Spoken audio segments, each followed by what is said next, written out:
మరొకసారి మనం ఈ విధంగా దేవుని యొక్క సందేశాన్ని ధ్యానించడానికి, ఆయన వాక్యాన్ని ధ్యానించడానికి పరమదేవుడు మనకు అనుగ్రహించిన సమయాన్ని బట్టి తండ్రి అయిన దేవునికి హృదయపూర్వకంగా కృతజ్ఞతాస్తుతులు సమర్పిస్తూ ఉన్నాను.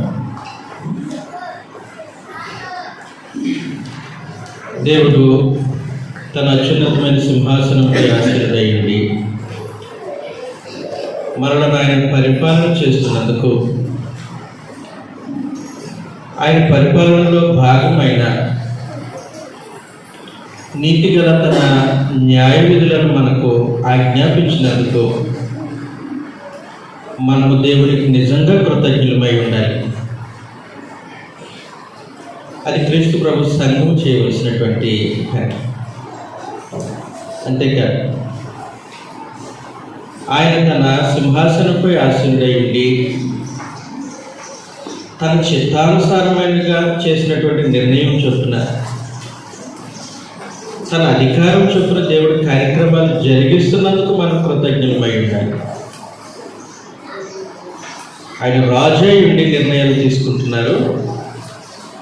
ఆయన నిర్ణయాలు ప్రతిదీ మన క్షేమం కోసమే, మన ఆత్మ సంబంధమైన జీవితం యొక్క అభివృద్ధి కోసమే, మనము ఆయనతో పాటు పరలోకంలో యుగయుగాలు జీవించడం కోసమే ఆయన నిర్ణయమై ఉంది. అందుకొరకు మనం దేవునికి కృతజ్ఞతాస్తుతులు చెల్లించాలి. ఎఫెసీయులకు రాసినటువంటి పత్రిక 1వ అధ్యాయం 9వ వచనంలో ఆయన రాజై ఏర్పాటు చేస్తున్నందుకు మనం కృతజ్ఞత ఎందుకు చెల్లించాలనంటే, రాజుగా ఉండి ఆయన తీసుకున్నటువంటి ప్రతి నిర్ణయం మన క్షేమం కోసం. చదువుతాం. ఎఫెసీయులకు రాసినటువంటి పత్రిక 1వ అధ్యాయం సహోదరులు 8వ వచనం కూడా చదువుతున్నారు. చదువుతాం సార్. కాలం సంపూర్ణమైనప్పుడు జరగవలసిన ఏర్పాటును బట్టి ఆయన తన దయా సంకల్పం చొప్పున తన చిత్తమును గూర్చిన మర్మమును మనకు తెలియజేసి మనకు సంపూర్ణమైన జ్ఞాన వివేకము కలుగుటకు ఆ కృపను మన ఎడల విస్తరింప చేసిన తర్వాత 10వ వచనంలో ఈ సంకల్పమును బట్టి ఆయన పరలోకములో ఉన్నవే కానీ భూమి మీద ఉన్నవే కానీ సమస్తమును క్రీస్తునందు ఏకముగా సమకూర్చవలనని తనలో తాను నిర్ణయించుకొనెను. సొంత నిర్ణయం తీసుకున్నారు. ఆయన రాజై ఉండి అధికారి అయి ఉన్నందుకు ఆయన తన సొంత నిర్ణయాన్ని తీసుకున్నారు. మరియు క్రీస్తునందు ముందుగా నిరీక్షించిన మనం తన మహిమకు కీర్తి కలుగజేయవలెను. దేవుడు తన సంకల్పమును బట్టి మనలను ముందుగా నిర్ణయించి ఆయన యందు స్వాస్యముగా ఏర్పరిచాడు. ఆయన తన చిత్తానుసారంగా చేసిన నిర్ణయం చొప్పున సమస్త కార్యాలను జరిగించుచున్నారు. కాబట్టి దేవుడు మనకు ఒక స్వాస్యం పరలోకంలో ఇవ్వాలని, మనము యుగయుగములు ఆయనతో పాటు జీవించాలని, అందుకొరకు భూమి మీద మనుషులను సృష్టించి వాళ్ళకి ఊపిరిని జీవాన్ని ఇవ్వాలని, వారి కొరకు ప్రభువుని యేసును అనుగ్రహించాలని దేవుడు తన అధికారం చొప్పున నిర్ణయం తీసుకున్నారు. అయితే ఒకసారి చెప్పండి, ఆదికాండం 1వ అధ్యాయం నుండి దేవుడు భూమి ఆకాశమును సృష్టించిన దగ్గర నుండి మరలా భూమి లయమైపోయేంత వరకు మధ్యలో జరిగిన ప్రతి సంగతి ఎవరి మేలు కొరకు? ఎవరి మేలు కోసమండి? ప్రభువైన యేసును ఆయన జగత్తు పునాదులు మునిపే నిర్ణయించి దేవుడు తన నిర్ణయం చొప్పున క్రీస్తు ప్రభు యొక్క సిలువను ఆమోదించింది ఎవరు మేలు కొరకు? ఆయన కొరకు, మన కోసం.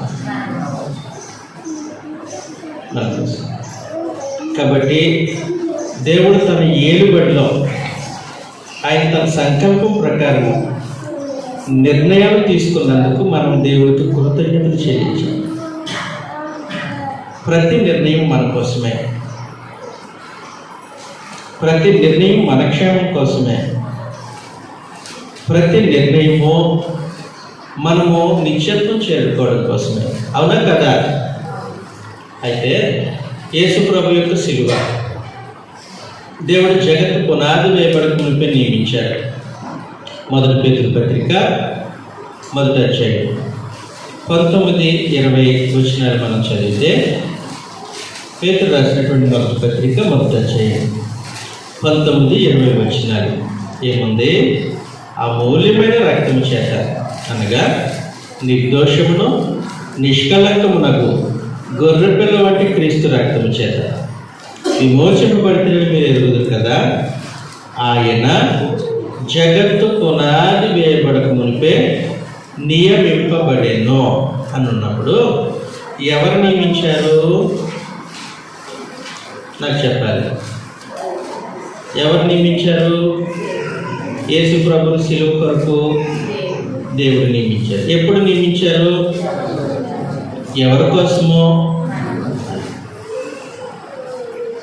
అలా నియమించే అధికారం దేవునికి ఉంది. ఆయన రాజు అయి ఉన్నాడు. ఆయన సకల యుగములలో రాజు అయి ఉన్నాడు. కాబట్టి ఆయన ఏలుబడి చేస్తున్నాడు మన కోసం.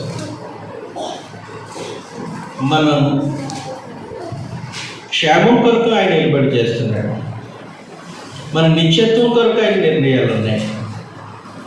ప్రతి నిర్ణయం మన క్షేమం కోసం. కాబట్టి క్రీస్తు ప్రభు సంఘము ఎల్లప్పుడూ ఆయన ఏలుబడిని బట్టి దేవునికి కృతజ్ఞతాస్తుతులు చెల్లించాలి. ప్రభు అన్నారు ఆయన వాస్తవానికి పరలోకంలో ఆరోహణం అవుతున్నప్పుడు, ఆయన పునరుద్ధరణ మృతుల్లో నుండి లేచిన తర్వాత ఆయన పలికిన మాట మత్తయి సువార్త 28వ అధ్యాయం 18వ వచనంలో చాలాసార్లు మీరు వినే ఉంటారు, చదివే ఉంటారు. అయినా ఒక్కొక్కసారి చదువుతారు. మత్తయి సువార్త 28వ అధ్యాయము 18వ వచనం.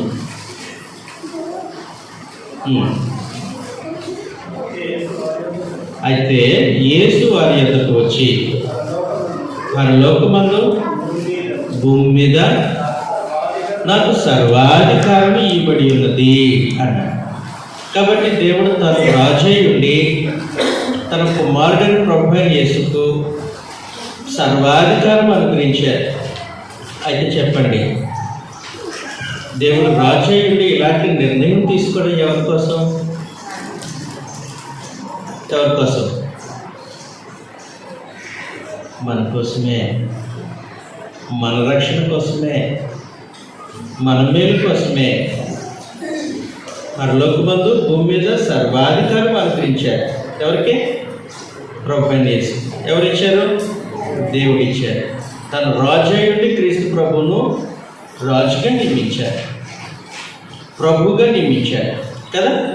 అపోస్తలుల కార్య గ్రంథం 2వ అధ్యాయం 36వ వచనంలో ఈ సంగతి రాయబడి ఉంది.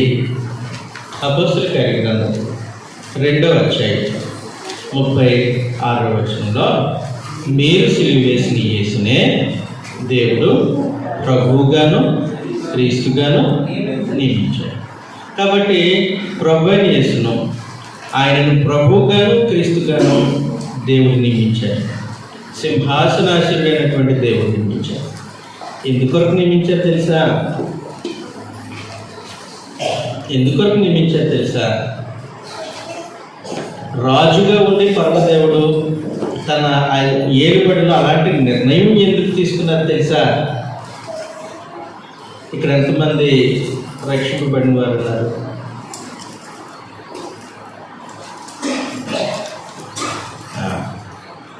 ఎలా రక్షింపబడ్డారు?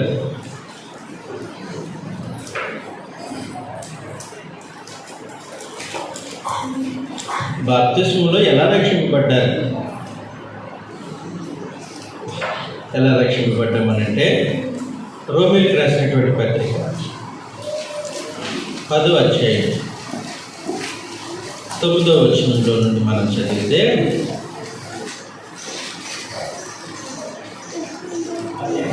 అదేమనగా యేసు ప్రభువని నీ నోటితో ఒప్పుకొని దేవుడైన మృతుల్లో నుండి లేపునని నీ హృదయంలో విశ్వసించిన ఎడల రక్షింపబడతాం బాప్తిస్మంలో.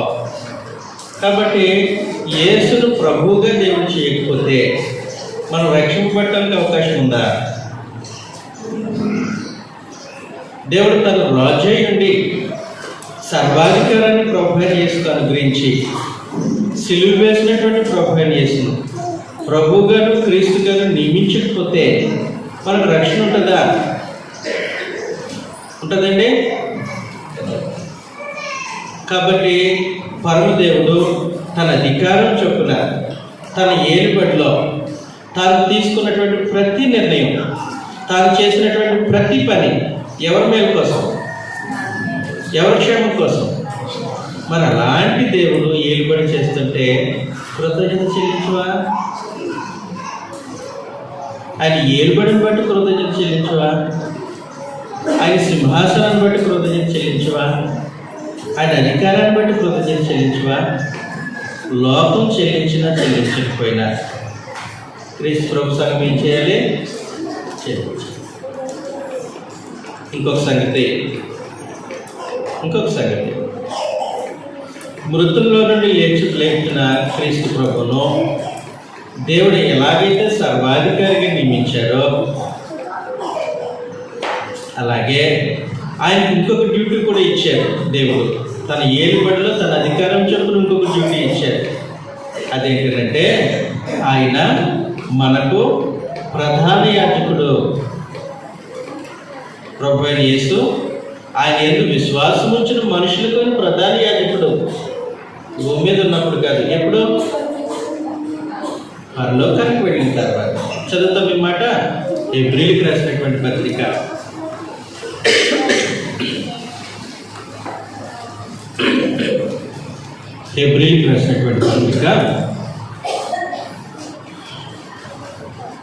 8వ అధ్యాయం 4వ వచనంలో, ధర్మశాస్త్రం ప్రకారం అర్పణలు అర్పించుచున్నవారు ఉన్నారు కనుక ఈయన అంటే ప్రభు భూమి మీద ఉన్న ఎడల యాజకుడై ఉండడు అని. అంటే భూమి మీద ఉన్నప్పుడు యాజకుడు కాదు. మరి ఎప్పుడు యాజకుడు అయ్యారు? ఆయన పరలోకానికి వెళ్ళిన తర్వాత యాజకుడు. పరలోకానికి వెళ్ళినటువంటి ప్రభు అయిన యేసు నేడు 2 కార్యక్రమాలు చేస్తున్నారు. మొదటిది, ఆయన దేవుని చేత అధికారం పొంది మనల్ని పరిపాలిస్తున్నారు. రెండవది, అదే సమయంలో ఆయన మన పక్షంగా యాజకత్వం చేస్తున్నారు, ప్రధాన యాజకత్వం చేస్తున్నారు. ఇది దేవుని యొక్క నిర్ణయం, దేవుడు తీసుకున్నటువంటి నిర్ణయం. కీర్తనల గ్రంథం 110వ అధ్యాయం. కీర్తనల గ్రంథం 110వ అధ్యాయం మొదటి నుంచి ఒకసారి చదువుదామా? చదివేద్దాం.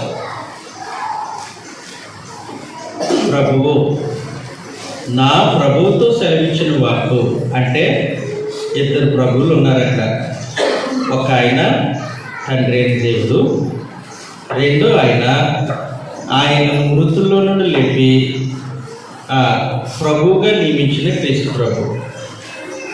తండ్రి అయిన దేవుడు ప్రభు అయిన క్రీస్తుతో చెప్తూ ఉన్నారు, ప్రభు నా ప్రభుతో సెలవిచ్చిన వాడు నీ శత్రువులను నీ పాదములకు పీఠముగా చేయవచ్చు, నీవు నా కుడిపార్శ్వము కూర్చుండుము అని. అంటే అధికారం కలిగి పరిపాలన చేయి. యెహోవా తన పరిపాలన దండమును సీయోనులో నుండి సాగజేయుచున్నాడు అన్న తర్వాత 4వ వచనంలో ఒక సంగతి ఉంది. ఏంటంటే, నీవు మెల్కీషెదెకు క్రమం చొప్పున నిరంతరము యాజకుడివై ఉన్నావు అన్నారు. కాబట్టి పరలోకమందున దేవుడు మన క్షేమం కొరకు యేసు ప్రభువుని సిలువకు అప్పగించారు. సమాధి ఆయన చేయబడ్డారు, పునరుత్థానం లేచారు. ఆరోహణమైనటువంటి ప్రభు యేసుకు పరలోకంలో సర్వాధికారం ఇచ్చారు. అంతేకాదు ఆయనను ప్రధాన యాజకుడిగా ఏర్పాటు చేశారు. ఇది ఎవరి నిర్ణయం? ఎవరి నిర్ణయం? ఎందుకని నిర్ణయం తీసుకున్నారు? ఆయన రాజు కాబట్టి నిర్ణయం తీసుకున్నారు. అర్థమవుతుంది కదమ్మా? ఆయన ఏలుబడి చేస్తున్నారు కాబట్టి నిర్ణయం తీసుకున్నారు.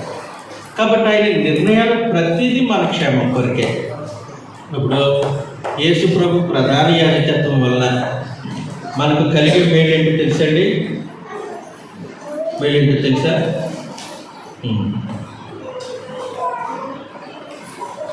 ప్రభు యేసు ఆయన నేడు దేవుడు కుడిపార్శ్వమున రాజుగాను ప్రధాన యాజకుడిగాను ఉన్న కారణాన ఆయన జనాంగమైనటువంటి మనము పొరపాటున జరుగుతున్నటువంటి ప్రతి పొరపాటును, పాపమును ఆయన తన రక్తం చేత శుద్ధీకరించి మనకు తెల్లని వస్త్రం ధరింపజేస్తున్నాడు.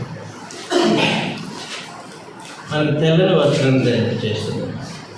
చదువుదాం ఈ మాటను గ్రంథంలో నుండి. యోహాను మొదటి పత్రిక మొదటి అధ్యాయం.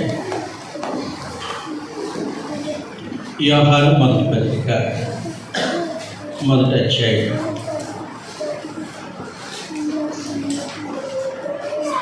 8వ వచనంలో నుండి 7 నుంచి చదివేసేద్దాం. అయితే ఆయన వెలుగులో ఉన్న ప్రకారం మనము వెలుగులో నడిచిన యెడల మనము అన్యోన్య సహవాసం గలవారమై ఉన్నాము. అప్పుడు ఆయన కుమారుడైన యేసు రక్తము ప్రతి పాపము నుండి మనలను పవిత్రులుగా చేయును అంటే ప్రతి పాపము నుండి మనలను పవిత్రులుగా చేయును. ఎప్పుడు పాపాలు చెప్పాలి? బాప్తిస్మం పొందకముందు పాపాలు పవిత్రంగా చేయబడతాయి. పొందిన తర్వాత కూడా అప్పుడప్పుడు పొరపాటు చేస్తున్నావా?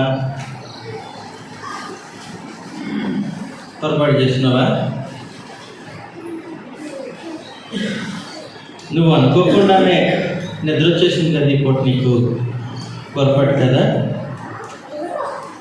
దేవుని మందిరంలో భక్తితో వచ్చాం, శ్రద్ధతో వచ్చాం, శరీరం అలసట, నిద్రపోయాం, కొన్ని పట్టులు తీసాం, వాక్యం లేదు, పొరపాటు కదా.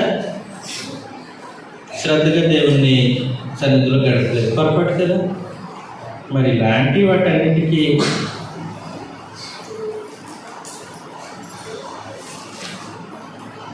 క్షమాపణ వద్దా?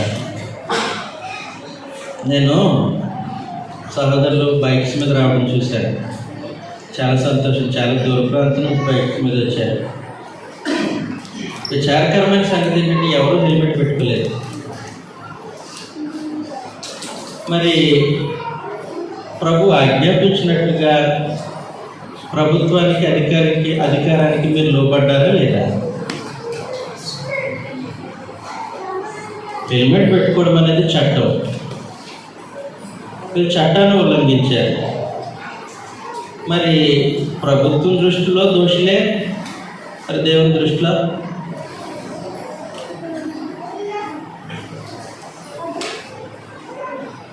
చెప్పాలి. పొరపాటేనా? పొరపాటు. మీకు తెలియక చేశారు, క్షమాపణ కావాలి కదా. ఇలాగే అనేకం ఎన్నో జరుగుతూ ఉంటాయి మన దినచర్యలో, మనకు తెలియకుండానే. వాటన్నిటి విషయంలో క్షమాపణ కావాలనంటే క్రీస్తు ప్రభు యొక్క ప్రధాన యాజకత్వం మనకు అవసరం. ఇప్పుడు చదువుతాం 8వ వచనంలో. మనము పాపము లేని వారమని చెప్పుకునేలా మనలను మనమే మోసపుచ్చుకుందాము మరియు మనలో సత్యం ఉండదు అంటే ఎక్కడో చోట ఏదో విధంగా పొరపాటు చేస్తూనే ఉన్నాం.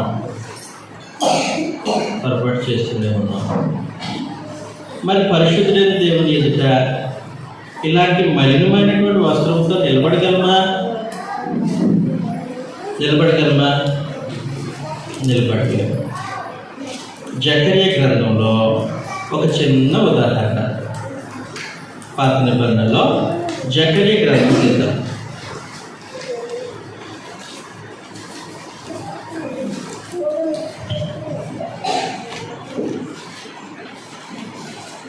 ఎనిమిదవ అధ్యాయం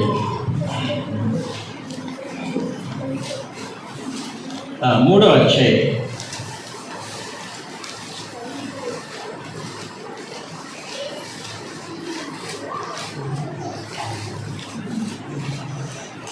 3వ వచనంలో యెహోషువ మలిన వస్త్రములు ధరించిన వాడి దూత సముఖములో నిలువబడి ఉండెను. ఆయన వస్త్రాలకు మలినం అంటుకుంది. వస్త్రానికి మలినం అంటుకుందనంటే వ్యక్తిత్వానికి మలినం అంటుకుంది, తన అంతరంగానికి మలినం అంటుకుంది.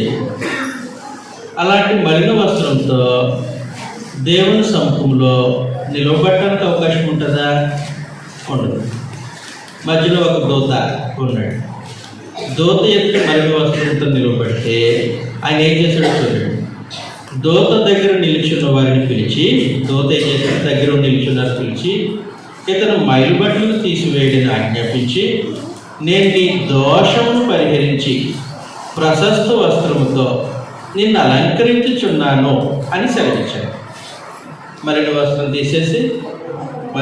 తీసేయడం అంటే నీ దోషమును పరిహరించి, అంటే ఇది వస్త్రం గురించి మాట్లాడలే, గార్మెంట్ గురించి మాట్లాడలే, ఇన్నర్ క్యారెక్టర్ గురించి మాట్లాడలే కదా.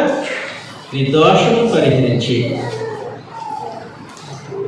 నీకు ప్రశస్తమైన వస్త్రాన్ని ధరింప చేస్తున్నాను అని. ఇప్పుడు ఈ వస్త్రంతో దేవుని ఎదురు నిలబడవచ్చు, ఆయన సముఖంలో నిల్చోవచ్చు. అర్థమవుతుంది కదండి.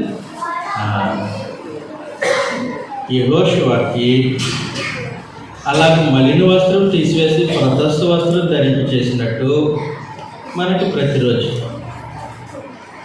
ప్రతి వారం, ప్రతి నెల, ఆయుష్కాలంలో ప్రతి సంవత్సరం ఇలాంటివి జరగాలి వద్దా? జరగాల్సిందే. మరి ఇలాంటిది జరగాలంటే దీని కొరకు ప్రత్యేకించి దేవుడు తన నిర్ణయం చొప్పున ఎవరిని నియమించారనంటే క్రీస్తు ప్రభువుని ప్రధాన యాజకుడిగా నియమించారు. కాబట్టి ఏం జరుగుతుంది? మనం పొరపాటున అనాలోచనగా తెలిసి కాదు, సాహసించి కాదు, దేవుడు ఏం చేస్తాడులే అని సాహసించి కాదు, తెలియక జరుగుతున్న ప్రతి పొరపాటు ఆ దోషమును పరిహరించి మలిన వస్త్రాన్ని తీసివేసి ప్రశస్త వస్త్రాన్ని ధరించినట్టు మనం ప్రతి పాపమును కడిగి వేయటానికి దేవుడు ఏం చేశారనంటే క్రీస్తును, ప్రభువైన యేసును మన కోసం ప్రధాన యాజకుడిగా నియమించారు. మనమే కోసమేనా? మనమే కోసం. అయితే ఇప్పుడు వచ్చిన చదువుతాం. మొదటి యోహాన్ మొదటి పత్రిక చదివాం కదా ఇందాక, మళ్ళీ అక్కడికి వద్దాం. యోహాన్ మొదటి పత్రిక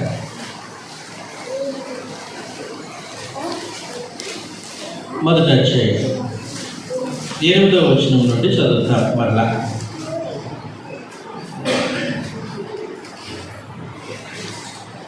యోహాను మొదటి పత్రిక మొదటి అధ్యాయం 8వ వచనం నుండి ప్లీజ్. మనం పాపము లేని వారిని చెప్పుకొని ఎట్లా మనలను మనమే మోసపుచ్చుకుందాము, మనలో సత్యం ఉండదు. అదిగోండి, మన పాపములను మనము ఒప్పుకొని ఎడల ఆయన నమ్మదగిన వాడిను నీతిమంతుడును కనుక ఆ దేవుడు మన పాపములను క్షమించి సమస్త దుర్నీతి నుండి మనలను పవిత్రపరచును. 10వ వచనం మనము పాపం చేయలేదని చెప్పుకున్నాడు. ఆయన అపార్థంగా చేయగలను మరియు ఆయన మార్గంలో ఉంటాడు. అదే కాబట్టి జరిగిన ప్రతి దోషం పరిహరింపబడాలంటే క్రీస్తు ప్రభు తన రక్తం చేత మన పాపములను కడగాలి. 8వ వచనంలో అదే ఉంది కదా, 7వ వచనంలో. అయితే ఆయన వెలుగులోని ప్రకారము మనం వెలుగులో నడిచిన ఎడల మనం అన్యోన్య సహవాసం గలవారు మగదము. అప్పుడు ఆయన కుమారుడైన యేసు రక్తము ప్రతి పాపము నుండి మనలను పవిత్రులుగా చేయను. కాబట్టి దేవుడు తన అధికారి అయి ఉండి ప్రభువైన యేసుకు సర్వాధికారం దేవుడు అనుగ్రహించిన కారణాన, ఆయనను రాజుగాను ప్రధాన యాజకుడిగాను చేసిన కారణాన మన పాపములు పరిహరింపబడుతున్నాయి. అవునండి, అవునా కదా? మనం క్షమింపబడుతున్నాం. దేవుని సముఖానికి ఇది ఎంత ధైర్యంగా వస్తున్నాం, ఆరాధిస్తున్నాం, ఆయనని సేవిస్తూ ఉన్నాం. ఇంత గొప్ప భాగ్యం దేవుడు మనకు అనుగ్రహించింది ఆయన అధికారాన్ని బట్టి, ఆయన రాజకీయాన్ని బట్టి, ఆయన సింహాసనాన్ని బట్టి. కాబట్టి ఆయన ఏలుబడిని బట్టి మనం దేవునికి కృతజ్ఞత చెల్లించాలా వద్దా? ఆయన ఏలుబడిలో ఆయన చేసినటువంటి నిర్ణయాలను బట్టి మనం దేవునికి కృతజ్ఞత చెల్లించాలి. క్రీస్తు ప్రభు సంఘం చేయాల్సిన పని.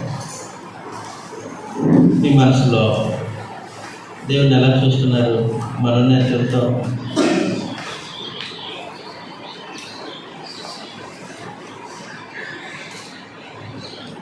మీ మనోనేత్రంతో దేవుని ఎలా చూస్తున్నారు?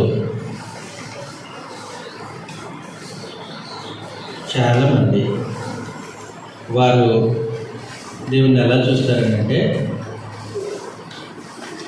గవర్నమెంట్ ఉద్యోగాలు ఇచ్చేవాడు, హాస్పిటల్లో రోగులు స్వస్థపరిచేవాడు, లేదంటే భూ సంబంధమైనటువంటి చిన్న చిన్న మేడులు చేసేవాడు, పంటలు పండించేవాడు. ఇలా చూస్తారు చాలామంది. క్రీస్తు ప్రభు సంఘము వారి మనోనేత్రంతో దేవుణ్ణి ఎలా చూడాలి?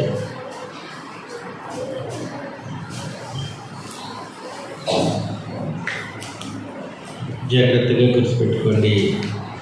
ఇప్పుడు మన మనోనేత్రంతో దేవుణ్ణి సింహాసనాసీనుడైన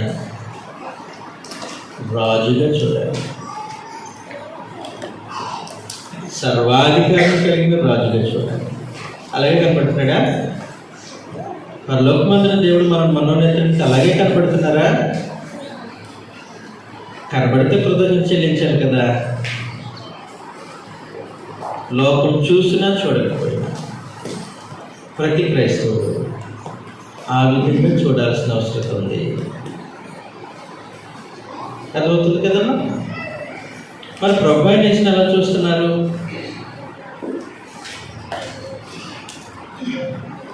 ప్రభు అయిన యేసుని ఎలా చూస్తున్నారు?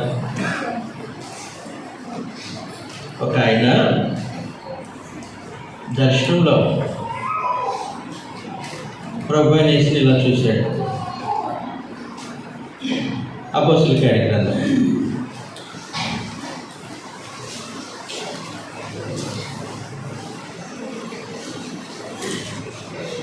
7వ అధ్యాయం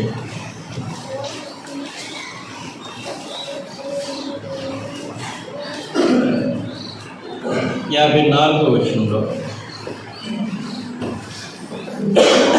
చదవండి సార్. వారి మాటలు విని కోపముతో మండిపడి అతను చూచి పండ్లు కొరికిరి. అయితే అతడు పరిశుద్ధాత్మతో నిండికొనిన వాడే ఆకాశం వైపు చూచి దేవుని మహిమను, యేసు దేవుని కుడిపార్శ్వమున నిలిచియుండుటయు చూచి ఏం చూశాడు? దేవుని మహిమను చూశారు. ఆయన ఒక్కరే ఉన్నారు అక్కడ. ఆయన కుడిపార్శ్వమున ప్రభువైన యేసు నిలిచియుండుట. స్టెఫెను చూశాడు, దర్శనంలో చూశాడు, కరెక్టే. మరి క్రీస్తు ప్రభు సంఘ సభ్యులమైనటువంటి మన మనోనేత్రంతో భౌతికమైన కళ్ళకి ఆయన కనపడరు. ఎవరు కనబడతారు? మనసుని కంటికి కనబడతారు. మనోనేత్రంతో, విశ్వాసపు నేత్రంతో, వాక్యపు వెలుగులో దేవుణ్ణి, ఆయన కుమారుడైన క్రీస్తు ప్రభుని ఎలా చూస్తున్నారో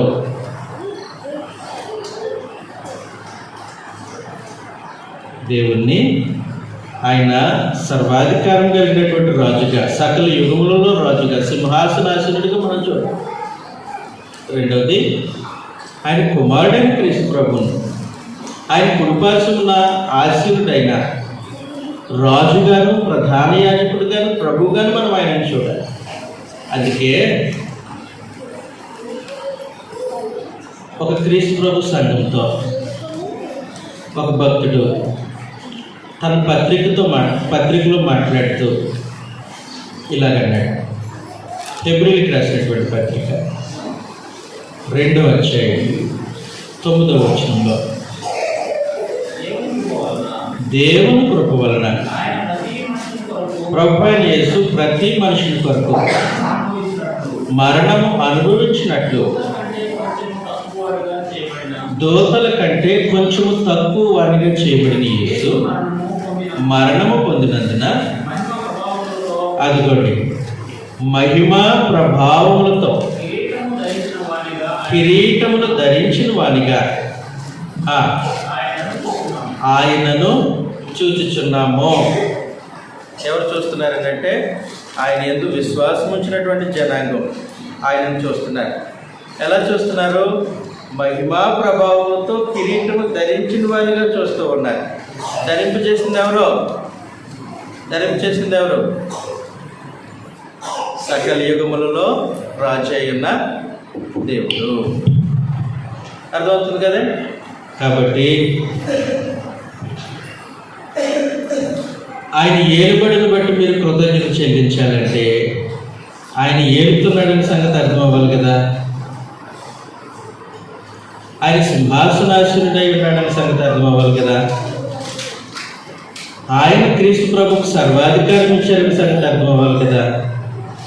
ఆయన నిర్ణయం చొప్పున సమస్త కార్యాలు జరిగించారని అర్థం అవ్వాలి కదా. క్రీస్తు ప్రభు సంఘానికి ఆ సంగతులు తెలుసు.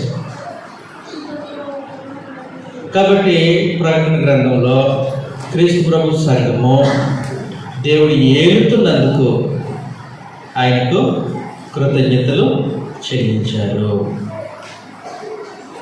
కొత్త ప్రసంగం కింద ఉంది కదా, పాతదే, కొత్త సంగతి కాదు. ఇప్పటికీ 2000 సంవత్సరాల క్రితం గ్రంథంలో రాసిన సంగతే. క్రీస్తు ప్రభు సంఘం దేని బట్టి కృతజ్ఞత చెల్లించారు. మనం మర్చిపోయాం, దాన్ని పక్కన పెట్టేశాం, కొత్త పద్ధతులు కల్పించుకున్నాం, వాటి కోసం కృతజ్ఞతలు అంటున్నాం. సంఘము దేవుని ఏలుబడిని బట్టి కృతజ్ఞత చెల్లించారు. ఎన్నయ్యే? మొదటిది, ఆయన మనం సృష్టించినందుకు, తన స్వరూపాన్ని, తన పోలికను మనకు పంచిచ్చినందుకు మనం దేవునికి కృతజ్ఞత చెల్లించారు. 2, పలుక తన స్వరూపం పంచివ్వడం మాత్రమే కాదు, మనం నిత్యత్వం నడిపించడానికి ఆయన ఏలుబడి చేస్తున్నారు. చూశారు? సింహాసనాసనుడే. అందుకొరకు మనం దేవునికి కృతజ్ఞతలు చెల్లించాలి. అంతేకాదు, 3వ సంగతి, క్రీస్తు ప్రభు సంఘం చెల్లించిన కృతజ్ఞత. ప్రకటన గ్రంథం 7వ అధ్యాయం, ప్రకటన గ్రంథం 7వ అధ్యాయంలో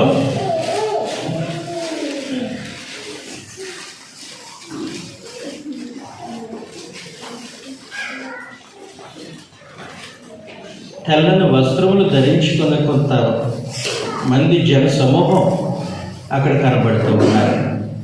కొంతమందికి అది ఎక్కిపోయినండి. 7వ అధ్యాయం 13 నుంచి చదువుకుని తర్వాత వెనక్కి వద్దాం. ప్రకటన గ్రంథం 7వ అధ్యాయం 13వ వచనం. పెద్దలలో ఒకడు తెల్లని వస్త్రములు ధరించుకొని ఉన్నాడు. వీడెవడు?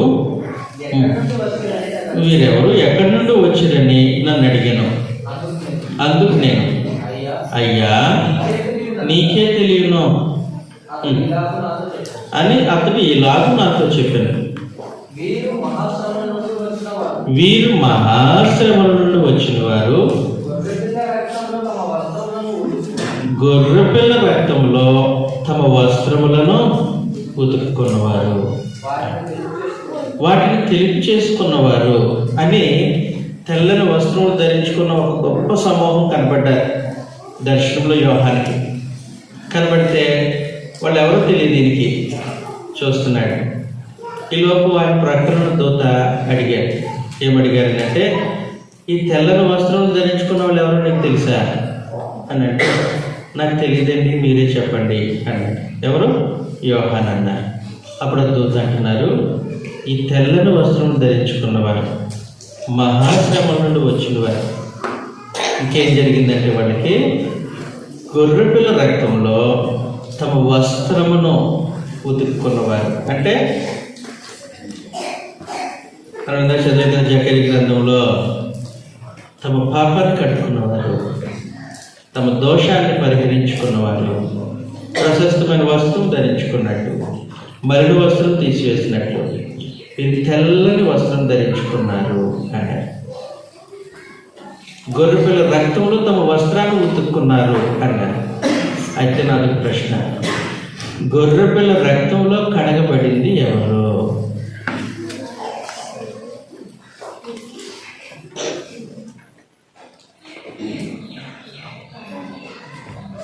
ఎవరు గొర్రెపిల్ల రక్తంలో కడగబడిన వారు? చూద్దాం ఒకసారి. అపోస్తలుల కార్యగ్రంథం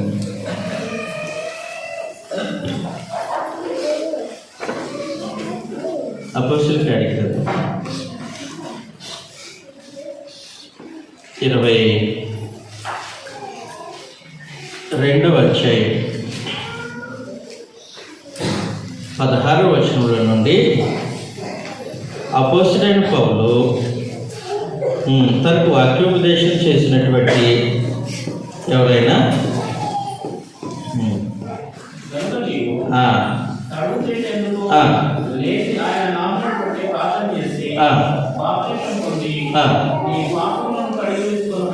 కాబట్టి బాప్తిస్మం పొంది పాపములు కడిగి వేసుకో అని చెప్పాడు. కాబట్టి బాప్తిస్మంలో పాపములు కడిగి వేసే కార్యక్రమము ఉంటుంది.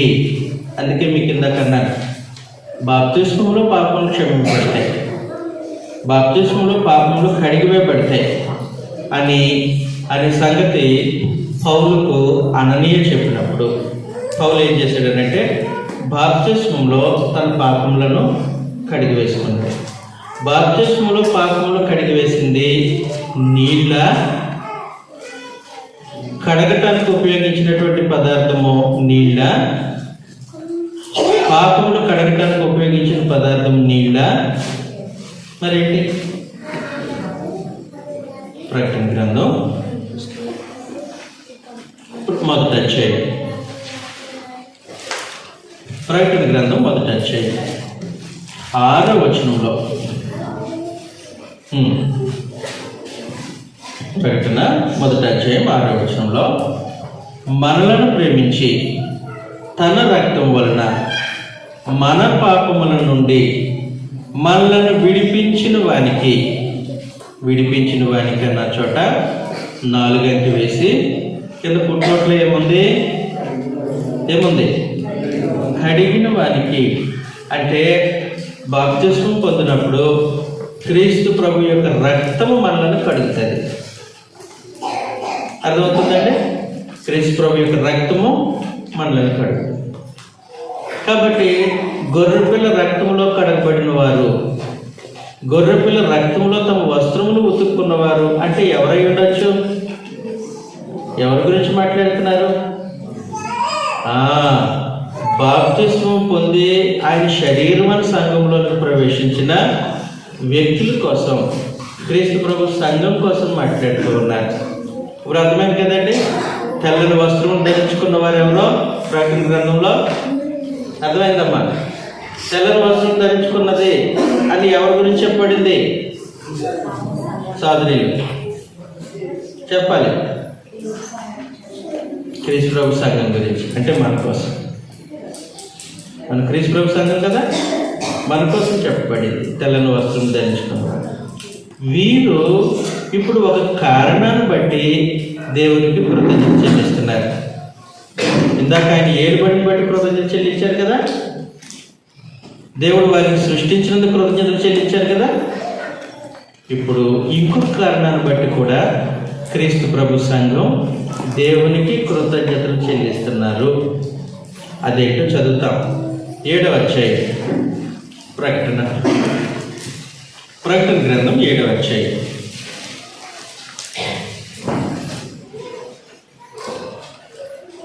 9వ వచనంలో నుండి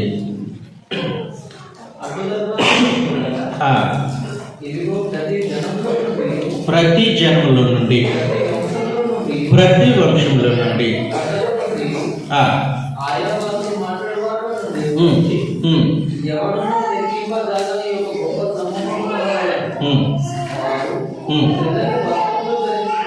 తెల్లని వస్త్రములు ధరించుకున్న వారే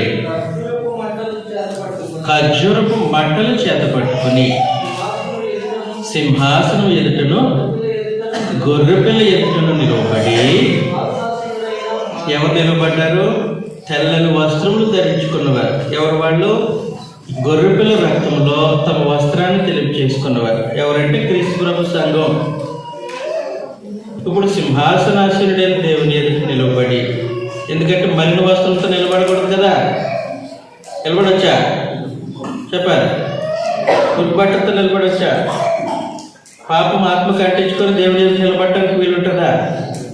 ఆదామే నిలబడినప్పుడు మనం నిలబడతామా? పాపం చేసిన ఆదాము దేవుని ఎదుట నిలబడ్డా? దాక్కున్నాడు. మరి పాపం అంటించుకున్న మనం దేవుని ఎదుట నిలబడగలుగుతామా? నిలబడ. కాబట్టి క్రీస్తు ప్రభు రక్తం మనల్ని కడిగాడు. అలాగే క్రీస్తు ప్రభు యొక్క రక్తంలో తమ వస్త్రములను తెలుపు చేసుకున్నటువంటి వ్యక్తులు సింహాసనం మీద నిలవబడి ఇలా మాట్లాడుతున్నారు. చదువుతాం అప్పుడు. సింహాసనాసీనుడైన మా దేవునికి, గొర్రె పిల్లకును, దేని కొరకే? మా రక్షణకై స్తోత్రమని మహాశబ్దంతో ఎలుగెత్తి చెప్పిరి. తర్వాత వచ్చిన చదువుతున్నా. దేవదూతలందరూ సింహాసనం చుట్టూను పెద్దల చుట్టూను ఆ 4 జీవులు నిలువబడి ఉండిరి.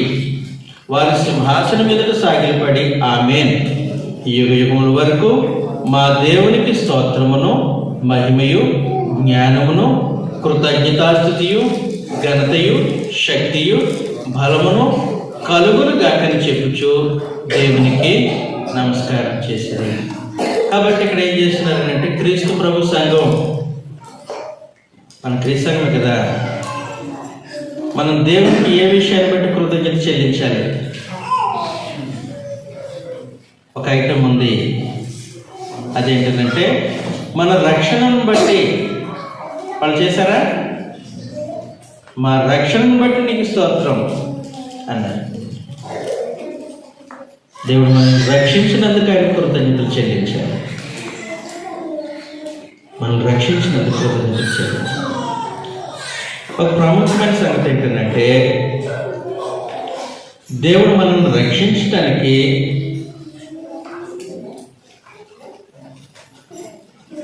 జగతోత్పత్తికి ముందుగానే ఆయన ప్రణాళిక సిద్ధం చేశారు. మన రక్షణ కొరకు దేవుడు ఎప్పటి నుంచి పనిచేస్తున్నారు?